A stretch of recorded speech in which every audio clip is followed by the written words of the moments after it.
County, Kentucky, southwestern Trigg County, Kentucky, until 2:30 p.m.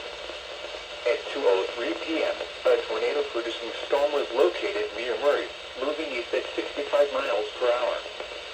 Expected hazards included a damaging tornado.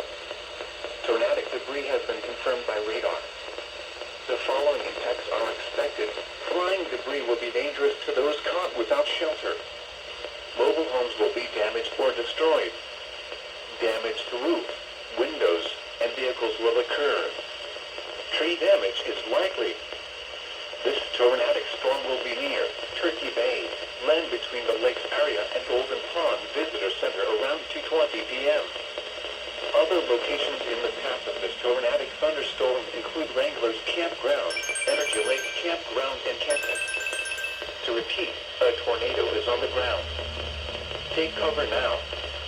Move to a basement or an interior room on the lowest floor of a sturdy building.